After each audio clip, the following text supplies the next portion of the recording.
Good morning. It's so great to be back here in London.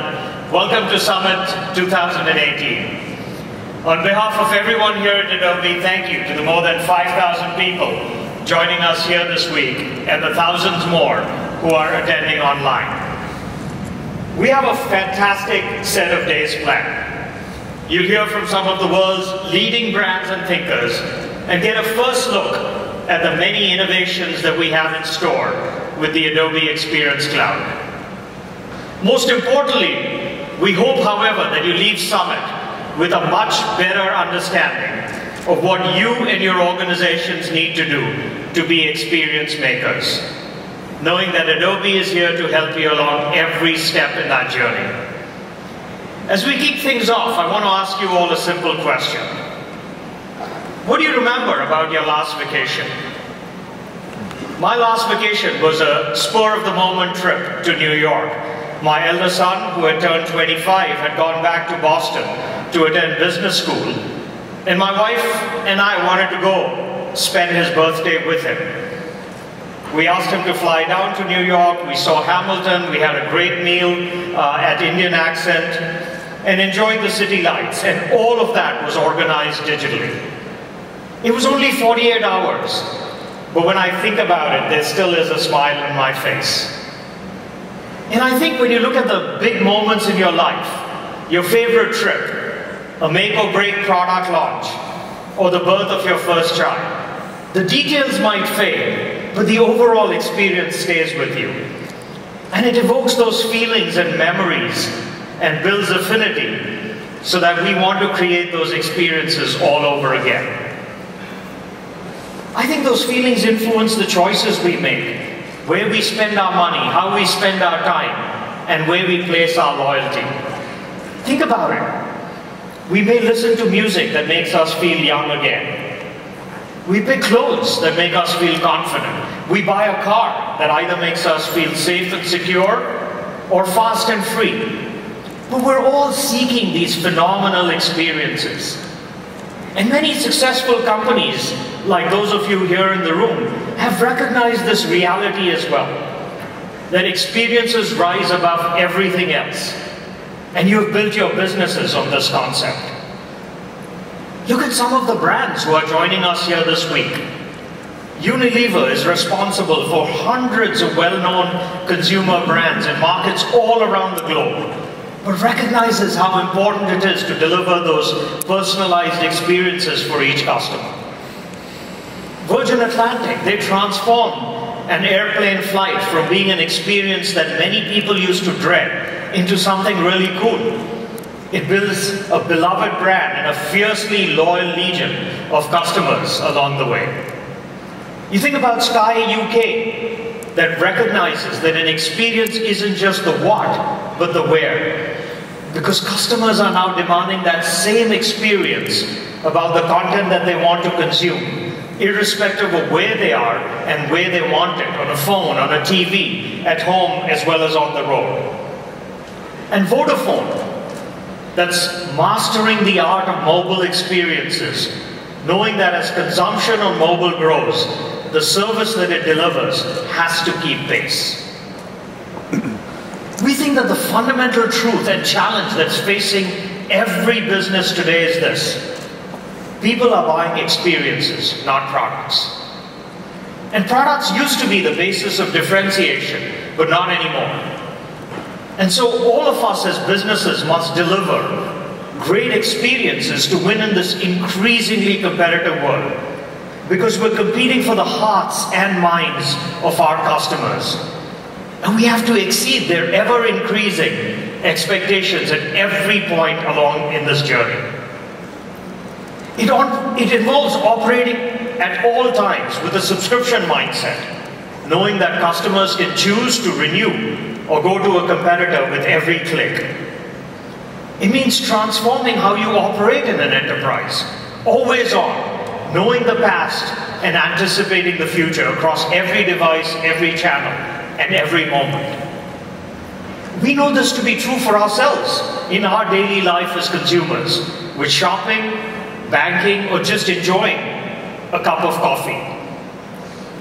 But it's as true in the business-to-business market as it is in the business-to-consumer market, whether you're in heavy equipment, office furniture, or financial services, because people's expectation of an experience doesn't just change when they go into their office.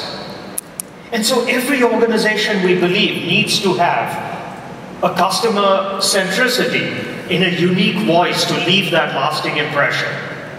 But what is it that makes that great experience? First, we think to deliver a great experience, you have to design for brilliance. Because design is not just the way things look, it's about the engagement that you have with your customers. And all great experiences, we believe, starts with great design. A spark of creativity combined with a clear purpose that comes together to bring a great experience to life. Creativity and design have always been at the heart of Adobe. From ideation to storyboarding, from prototyping to experience delivery, we are at the leading edge of design innovation and creative collaboration. We're delivering new tools like Adobe XD to support the new ways and the new places that people create. It's a more complex world than when we first started, because it isn't just a web page or an app on a phone anymore. It's anything with a screen, or a surface, or a digital interface. It's augmented reality, it's virtual reality, it's voice, and it's touch. There are many, many technological advancements, all of which Adobe will make happen. And it's all very exciting, but only if it's well designed. We think that focusing on experience design is worth the effort, because every compelling and intuitive experience has been proven to be a competitive advantage. Second, we think to build great experiences, you have to wire for intelligence. And this starts with data.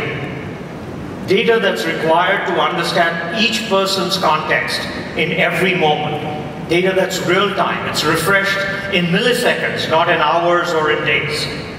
But data alone is not enough. To ensure that every individual gets served the right experience, you need intelligence associated with that data.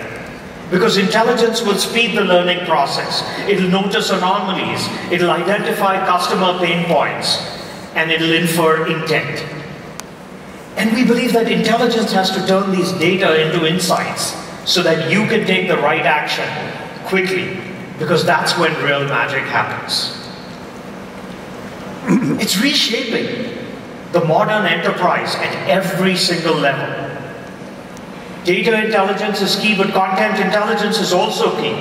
And to generate the massive amounts of content that are required for personalization at scale, a deep understanding of how this content is composed and how it performs and how it's consumed is absolutely critical. And again, no one knows this better than Adobe.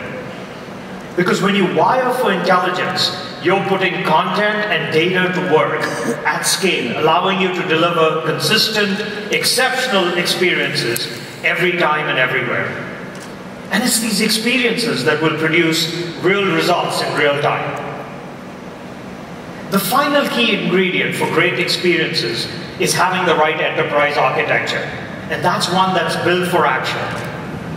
I think we've all experienced the frustration of not getting the innovation we want as fast as we want. Personalization projects take months, if not years. And the problem today is this, that enterprise IT systems that are in place today were designed for a different time and a different task. Because historically, IT systems were focused far more on the back office, on ERP, on CRM, and on legacy systems, which react to business demands, focusing on the past instead of being real-time and being predictive. As we've all gone digital, we need more adaptable systems and infrastructure that will improve these customer journeys, that will drive product innovation at a faster pace, and it'll capitalize on data. But artificial walls still exist between functions.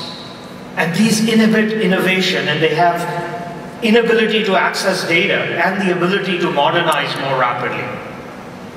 The move to the cloud was a major disruption in technology, but I think we still fell short.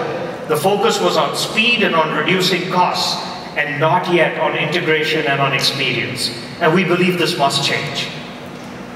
A new architecture is really required to enable this experience business, to make the explosion of customer experience challenges manageable, to break down the silos that exist so that your organization can align to the customer journey, and to rip out the costly and frustrating digital duct tape that is being used as a stopgap today. It's an extremely tough challenge to solve, one that requires deep platform thinking and much stronger collaboration between the Chief Revenue Officer, the Chief Digital Officer, the Chief Marketing Officer, and the Chief Information Officer. But at Adobe, we think that it's the toughest challenges that are worth taking on. As a product and innovation-focused company, Adobe has always invested in building platforms that have long-lasting legacy and impact. We set the standard with Creative Suite, and then reimagined the entire creative process with Creative Cloud. And we think our success comes not just from having the best apps like Photoshop or Illustrator or InDesign, but in insisting that they work seamlessly together with the quality and precision that all of you expected, from how colors and fonts and user experience and digital assets were handled, as well as how collaboration enabled these workflows across users. With Document Cloud and PDF, we established the global standards for digital documents and digital document delivery, and transformed how businesses and people interact with information. We've now expanded to services like electronic signatures that support moving inefficient paper-based processes and automating them.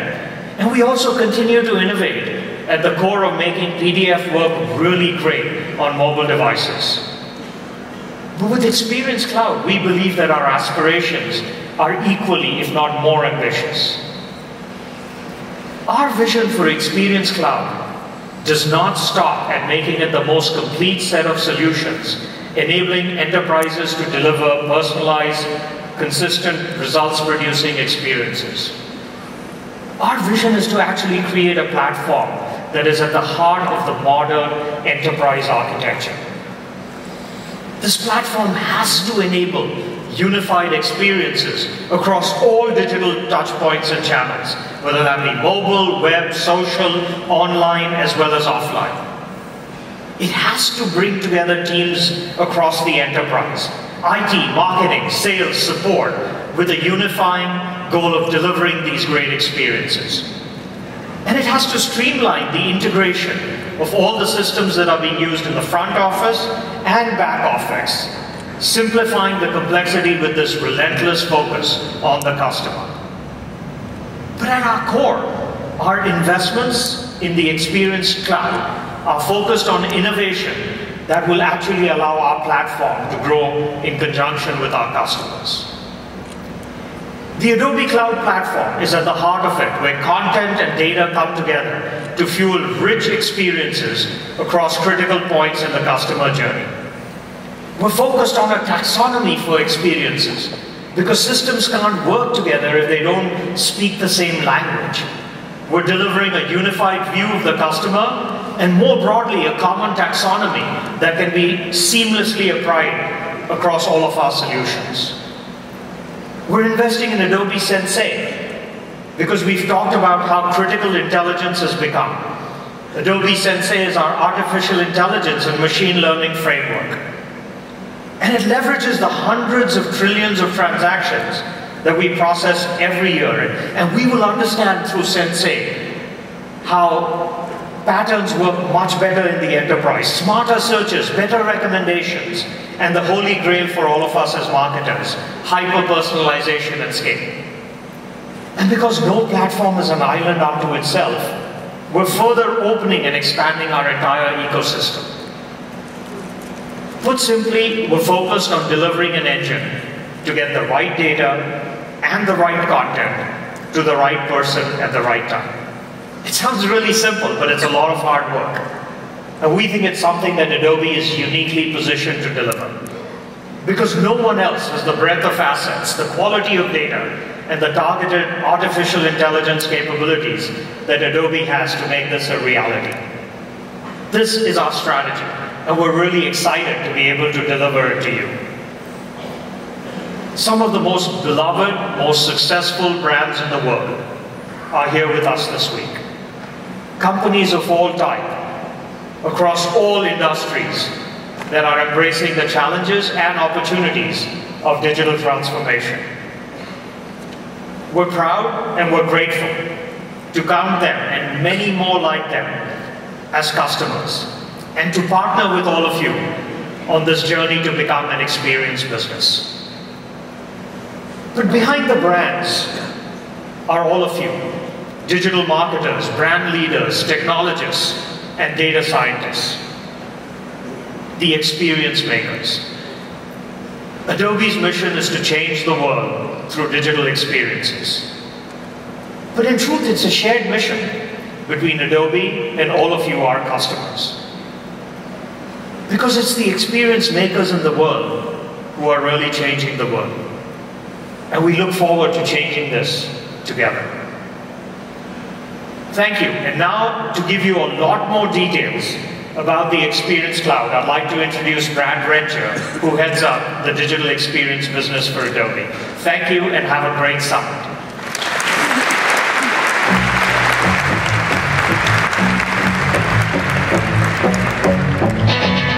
I build a home and wait for someone to tear it down, then pack it up in boxes, head for the next chapter. 'Cause I've got memories and travel like gypsies in the night. And 1,000 times I've seen this road, 1,000 times. I've got no roots, but my home was never on the ground. I've got no roots, but my home was never on the ground. I got no roots. I like digging holes, hiding things inside them. When I grow old, I won't forget to find them. I like digging holes, hiding things inside them. When I grow old, I won't forget to find them. I've got no roots. No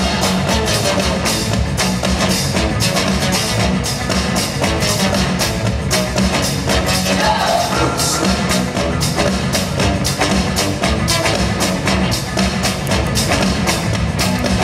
I've got no roots, but my home was never on the ground. I've got no roots, but my home was never on the ground. I've got no roots. I've got no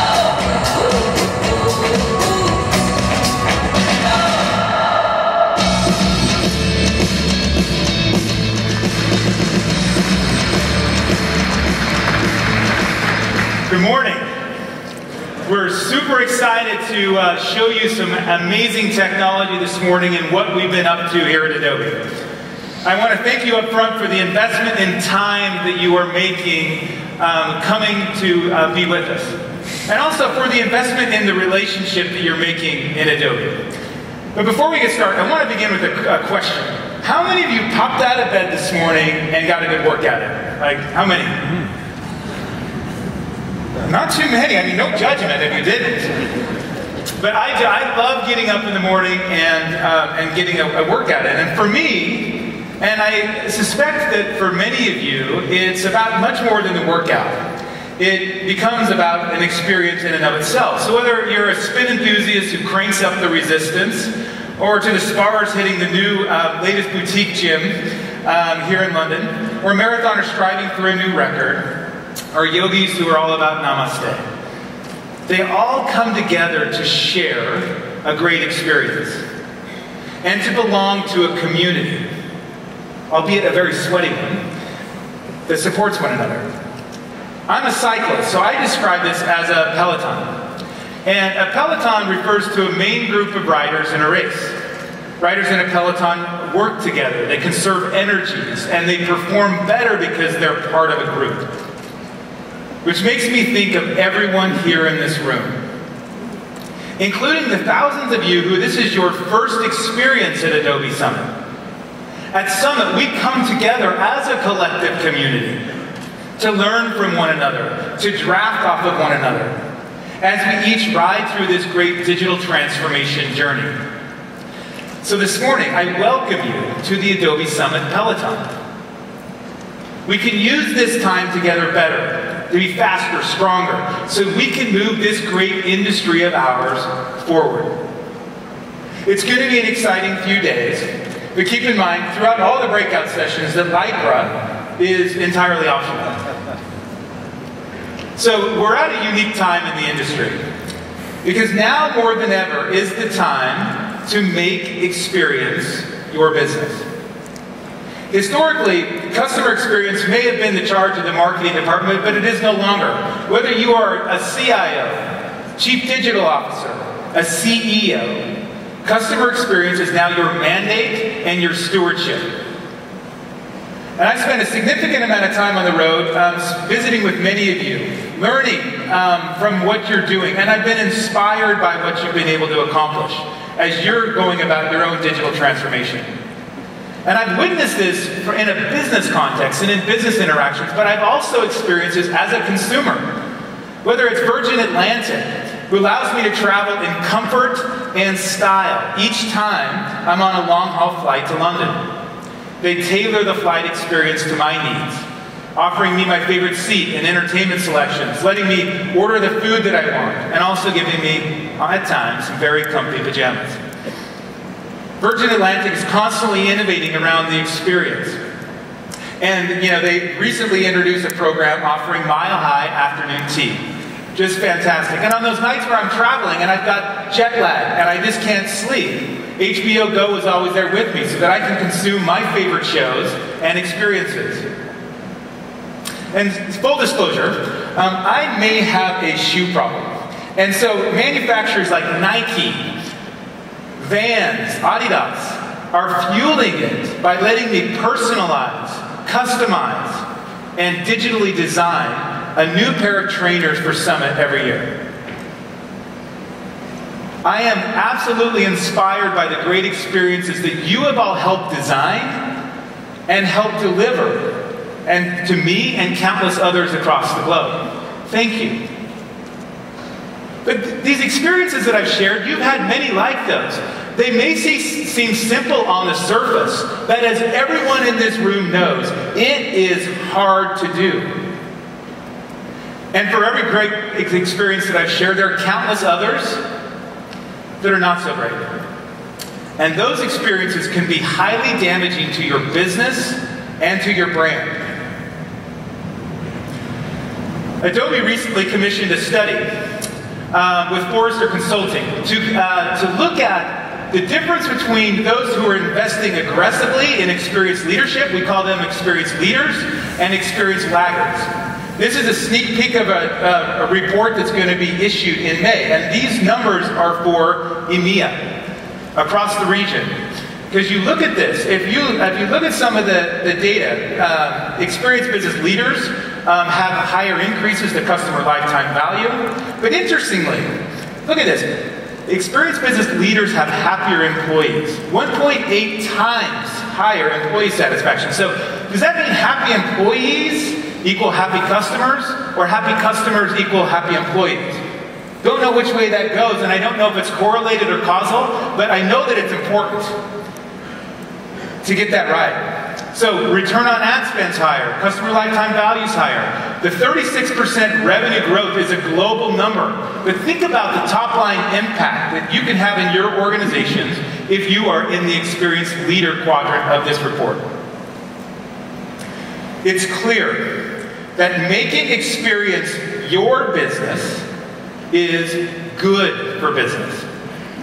So if you and your company do not have that at the top of your agenda, you need to get started, especially if you want to stay in business. So while the case for becoming an experienced business is becoming increasingly clear, it's much less clear how to actually do it. And based on the hundreds of conversations I've had with you over the last year, I am confident that you are facing the same two macro challenges. One, how do I modernize my technology? And two, how do I amplify my talent to use that technology? And we're going to talk about both of these, and tomorrow as well, from stage. And we have major innovations and announcements to share in each area. But let's talk first about modernizing our technology. This starts and ends with the consumer. Our enterprise conversations need to revolve around audiences, campaigns, journeys, and lifetime value. Having a common vocabulary or taxonomy about experience is critical. This is what breaks down the silos in our organization and lets you put the consumer first. And consumers are everywhere for us as brands. They're mobile, they're social, they're in our store. And these multiple touch points that they have with you across your loyalty programs, your purchase histories, even your support centers. Or it may be none of these things, because this is the first time that you are interacting with this consumer on behalf of your brand. Grappling with this complexity of this consumer relationship is our core challenge. Creating a unified profile that enables you to deliver a unified experience. And for all the hype about big data and being able to process data at mind-numbing speeds, you know, I still get ads for a product that I bought last week. It's clear that the legacy infrastructure that we are using as an industry, it's inadequate for the task at hand. And you think about it, in the enterprise transformations of the last few decades, the back office wave and the front office wave, a system of record emerged. To unify the enterprise and unlock the opportunities of those waves. ERP and CRM systems were critical for helping enterprises centralize information. But today, that's no longer enough. These systems are fundamentally incapable of managing the volume, velocity, and variety of data and content required to deliver unified experiences. Now, it's kind of like you pull out your desk and you look at that iPod, and you wonder, hey, why can't that iPod make phone calls? There's nothing actually wrong with the iPod. It just wasn't designed for today's needs and expectations. And like these previous waves, the experience business wave requires a new system of record to unify the enterprise and unlock the opportunities we all know are right at our fingertips. We can feel it, but it feels like it's just outside of our grasp. In fact, it requires a purpose-built technology infrastructure that can manage both data and content. It demands an experience system of record. This experience system of record is the center of gravity in your organization that brings together your experience data, content, and unified profile. So I want to walk you through what we at Adobe see as the key pillars of an experience system of record. And the first pillar is what is sometimes referred to as a data lake. Establishing a data pipeline that collects and centralizes all of the data coming at you. And we all know that the volume, velocity, and variety of data is one of the defining challenges and opportunities for business today. I mean, just think about all the parts of your organization today that are producing customer data. Whether that's your loyalty program, your CRM systems, commerce systems, and all the behavioral data that you have coming. Every impression, click, and IoT interaction. On top of that, your organization may not just have one CRM system, you might have 4. You don't have just one ad server, you've got 3. The complexity is crushing. The $1 trillion trick is connecting all this disparate data together at speed to create a unified profile that knows your customer, respects their privacy. Today, this is one of the most expensive and resource-intensive aspects of many of your jobs. And yet, it's just the beginning. Getting all of your data together into one box, you know what? That's the easy part. The second pillar of an experience system of record is taking all of that data that you collected and turning that into something useful. We refer to this as semantics and control. Now, I know what you're saying. It's way too early in the morning to be throwing around such sexy words. But stay with me. Take just one seemingly simple example. The same customer may be referred to as a customer in your email system, a member in your loyalty system, a visitor in your web analytics system, and a cookie in your ad system. And those systems probably recognize her as 4 different people. In addition, some data requires special labels, like personal data, third-party data, sensitive data, and contractually limited data. Because not all of the data that you bring into your systems can be legally used the same way. 4 letters that are on top of all of our minds. GDPR. It's going to take full effect on May 25th. I know it's been a top-of-mind issue for all of you, as it has been for me. GDPR does not come without some complex challenges. We all know. But I believe it also is a great opportunity for us, for marketers, for the entire industry to lean into customer centricity and advance the customer experience by looking at privacy from the customer's lens, from their point of view. Thinking and designing with privacy in mind, privacy by design, is now an investment in a bright future, and GDPR can be an opportunity for a competitive advantage rather than just a compliance obligation. Now, solving the challenges of semantics and control is not easy if you're using legacy systems. And stitching all of this data together can take months, even years. And without semantics and control, your data lake, it's going to look like a flooded swap meet. It's going to be a mess. That's why semantics and control is where we see the majority of big customer experience initiatives fail. And why it's so important to be compliant in order to get this right. Now, the next pillar is where the real magic happens. If you are lucky enough in your organization to have data scientists on your team, I want you to do something. I want you to go to them and say, where do you spend your time? In what activities? What do you do? And I will make a bet with you that they're going to say they spend 80% of their time on the first 2 steps. Everything we just talked about. Data wrangling, stitching, and cleansing the data, just getting it ready. And less than 20% of their time actually doing the PhD level work they were hired to do.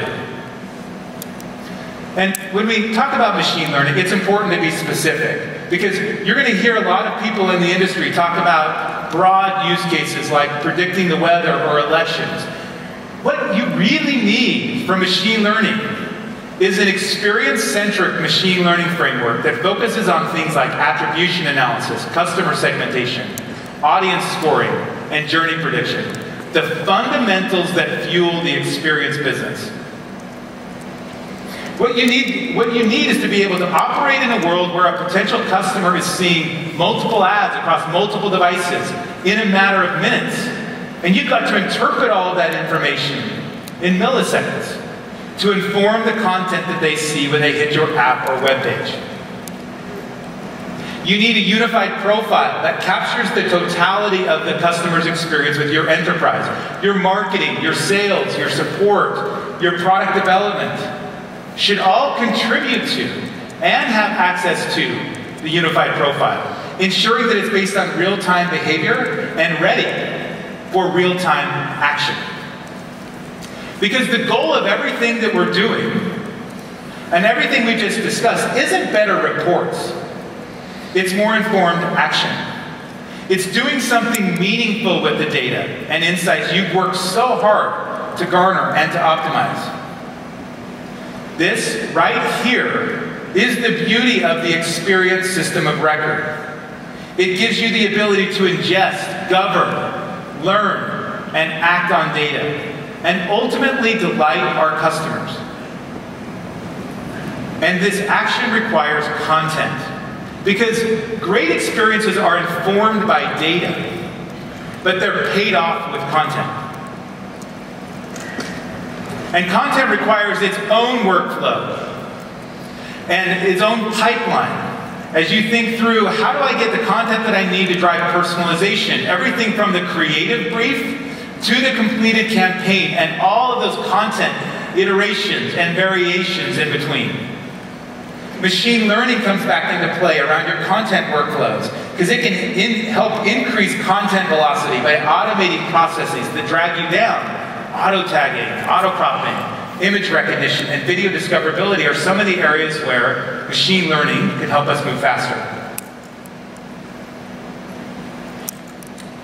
The culmination of this experience system of record is the ability to design, measure, and optimize omni-channel customer experiences that delivers hyper-local personalization and learns more and more as you interact with customers.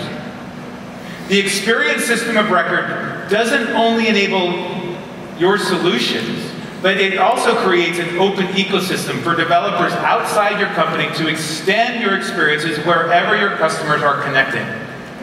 Okay, so Excel for a minute. That's a lot to take in. We just went deep in terms of the technology that's required to modernize your businesses. It's high volume, high velocity data and content, and you acting on it in milliseconds from start to finish. Now, I want to talk about amplifying your talent. To meet the new technology challenges, organizations need to transform drastically from the inside out, and it starts with people. Now, you might be expecting me to talk next about how you need to go reorganize your departments or break down the silos inside your organization. I'm not going to do that today. I want to talk about you as individuals.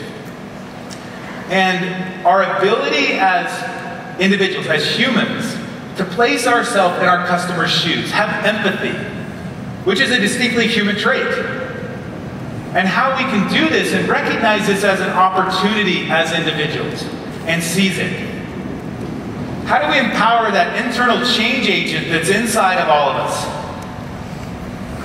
Many of you sitting in this room, I would offer that you've been thinking about the type of experiences that your customers want. I would argue all of us here at Summit are experienced thinkers. But it's now the opportunity to change, to grow, to evolve from experienced thinkers to experienced makers. Who is an experienced maker? What do they look like? Well, they're customer-centered. They're not just customer-centric, they're customer-obsessed. They're not beholden to any hierarchy inside the organization.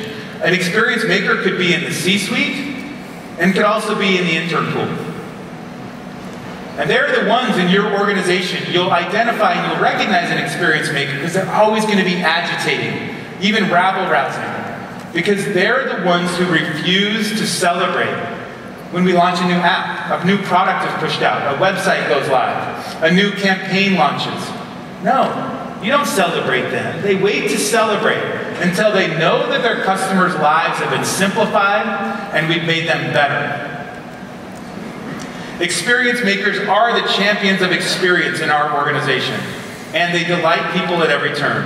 And as individuals, this is our goal. So I want you to ask yourselves, are you an experience maker? If you're not so sure, now's the time to take action. And Summit is the perfect place to do so. At Adobe, we have the privilege of working with many experience makers from all over the world and across industries. And we have more joining us here on stage at Summit.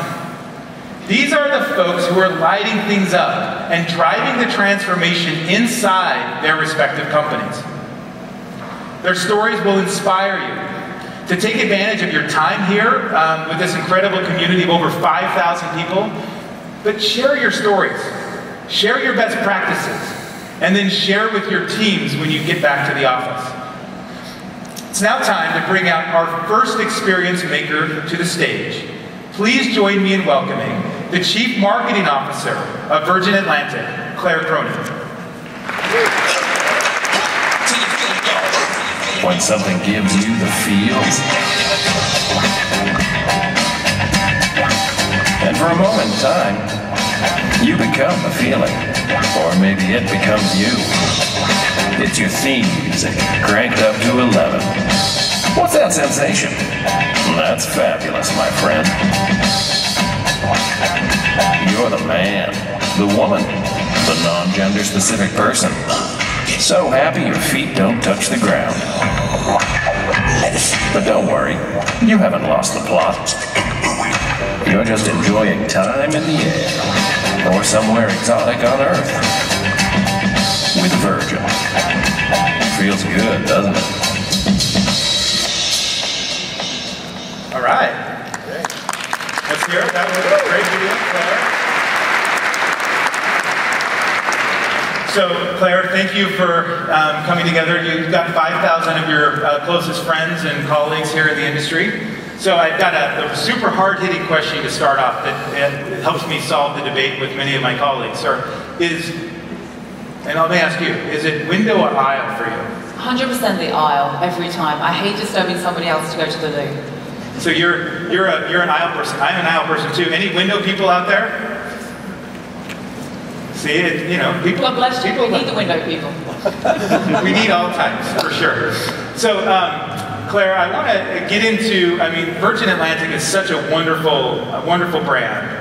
And when you think of, the whole Virgin Group, when you think about that, for many people it brings a really distinct thought to mind. But what does experience mean to Virgin Atlantic? For us, we really consider ourselves to be memory makers. And actually your CEO touched on it at the start. We often say in our business that tans fade but memories don't. And so we see ourselves as creating the best memories, both in the lounges and then up in the air at 38,000 feet. And one of our competitors likes to use the phrase, to fly to serve. We don't see ourselves in that context. We think that's quite a deferential, remote relationship to have with your customers. We prefer to use the phrase, to fly to host, because we enjoy hosting our customers and making them feel at home, whether they're in the lounge with us or in the air in the planes. And it's one that, as you think about, because Virgin, it does, experience, really jumps out across the brand. Does that mean that people are already coming into the Virgin brand experience with perhaps higher expectations of what that is going to feel like? And if so, then what do you do with that as the CMO? For us, they do absolutely have the highest expectations of us because they associate us with a really premium experience that's worth what it costs. And the baseline experience for us would be considered a premium experience at a different airline. So when you fly with Virgin Atlantic, you get on the plane knowing I'm not going to be hungry, I'm not going to be thirsty, there's going to be plenty of food, there's free alcohol, there's free blankets, there's free entertainment and great service as a basic. Then on top of that, we layer on extra services. We've actually just revolutionized our economy cabin and introduced 3 new tiers, but giving everyone that same basic, fantastic service that we're really famous for. So our role, we see, is very much to use kind of data and technology to help get out of the way of our people and our customers so that we can really bring the magic together up in the air. So we very much focused all of our efforts internally on trying to get all the data we need into the hands of the cabin crew. So they've got that on the tablet, they can be relaxed about the flight, and then they can really focus their energies on the things that make the difference and will create the memories that stand out for our customers. So for example, we're all on Workplace and our cabin crew are constantly uploading photos of themselves with our customers. And we had one just yesterday where we had a couple that were celebrating their 25th wedding anniversary, and we'd had some data exchange between the ground crew and the cabin crew. And the cabin crew went out and just popped to WH Smith before they got on the flight, got some confetti, a little card, and then when the customers came on for their flight, they went to their own economy. The tray table was already pulled down, 2 glasses of champagne, confetti spread out on the seats with a card saying, happy anniversary from the cabin crew. And that's the kind of money can't buy experiences that people expect from Virgin. And when we use the data and technology in the right way, it enables our people to focus on creating those experiences.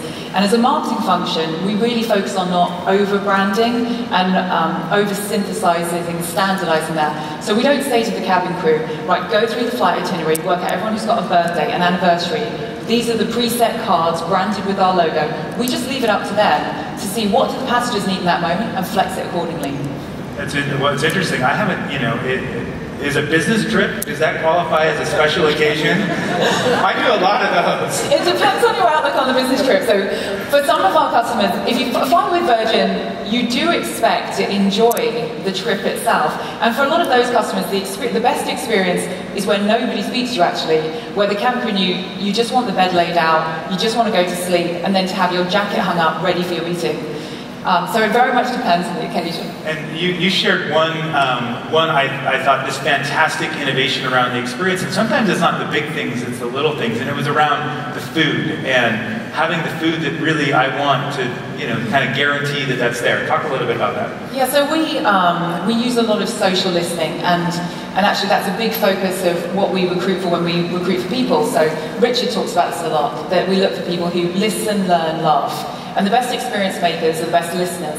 And what we could see from the social listening is that one of the things that engendered anxiety on the planes was customers being anxious about whether their preferred choice of meal would be available.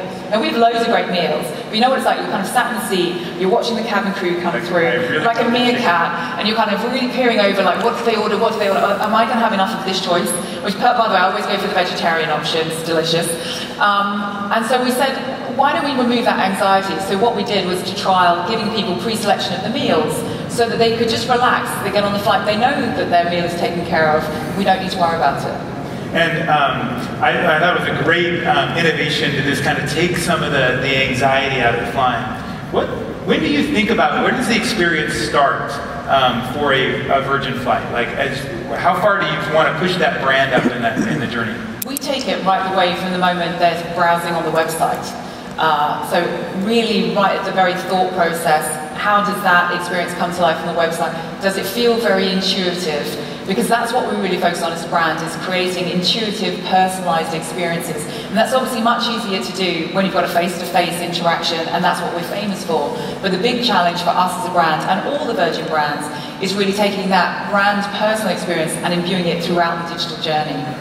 And it's one, as you think about technology, there's so many new things coming out and everything else. How do you think about what technology to put into that journey and which ones to say, you know what, this doesn't make sense? So for us, we really use the customer to be the compass. So it's very easy to invest in lots of different things and to find a solution that's in search of a problem.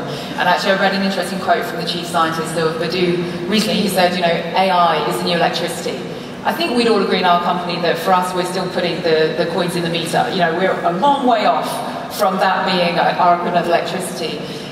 So we tend to really focus on the things that will make the biggest difference for customers. And we work really closely with our partner Delta on where are the things that generate the most friction in the customer journey and the most anxiety. Because we know when we take that away, that's what gives customers a platform to enjoy a journey, whether it's for business or for leisure. And so where they have been investing very heavily, and we're interested in learning and leveraging from that, is in biometrics. So I think we've all experienced that scene at the airport where people are traveling through and you suddenly see them frantically patting themselves down, unpacking their case, where's my passport, where's my boarding documents? And what they've realized is that the biggest opportunity to remove the friction is to actually invite customers to place their fingerprint on a reader so that you can use that to check in your bags, get access to the Sky Club, check into the plane, because every time we ask a customer to take out a boarding pass or a passport, that's an invitation to lose it. And I've lost my passport twice, so wow. It's not... Were you stranded in some far-flung locale when that happened? No, I was in a pen at London Heathrow for 3 hours. You weren't able to come home? No. All right. So one other thing that a lot of folks in the room, I know is on people's mind, is as marketers become more focused on technology and data, the partnership with their internal technology teams, the CIO's organization, the Chief Technology organization. How do you do this in your role at Virgin of bringing the different parts of the company together in order to accomplish some of these things? So we co-locate a lot of our teams, both in our own HQ office, but also we co-locate them with our partner in Delta, and we've actually just shut our independent US office and moved into Delta's campus, because when we co-locate the teams, that's when we find that kind of the best energy and agility of thought happens.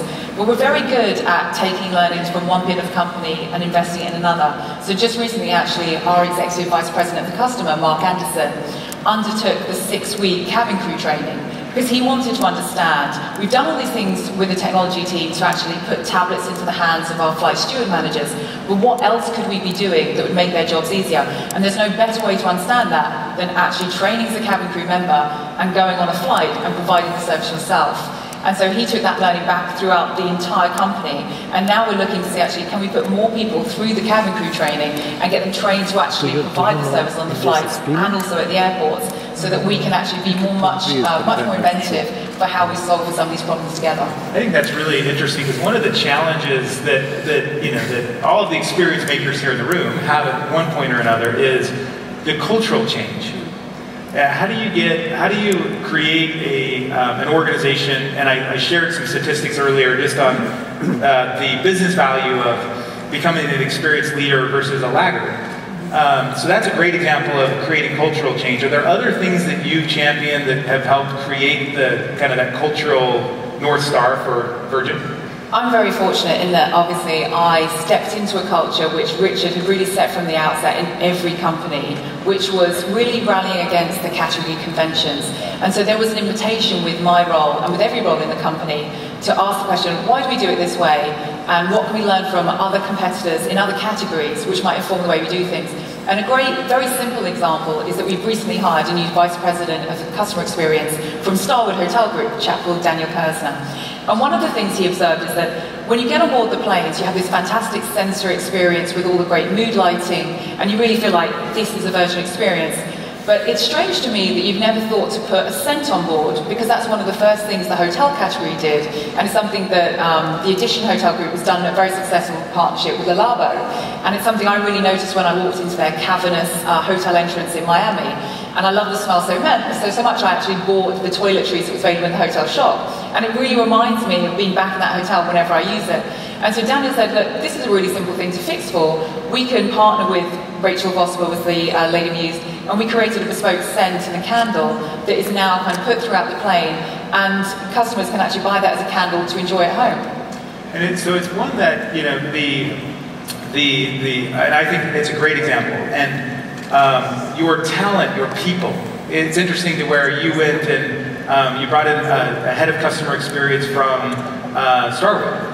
Where do you go to find talent today? Where are you finding good people to help you drive this digital transformation? So we're very lucky that the Virgin brand is just a magnet for talent, and we draw people in from lots of different environments. And the thing that we really value most is diversity. So we tend not to go after one category and say, right, oh, hotels are doing really well, let's go and get everyone out of Starwood and get them to come and kind of bring the magic here. We tend to look very category unspecific, to look at lots of different areas, and then we go in depending on what the particular skill suits we're looking for at that time.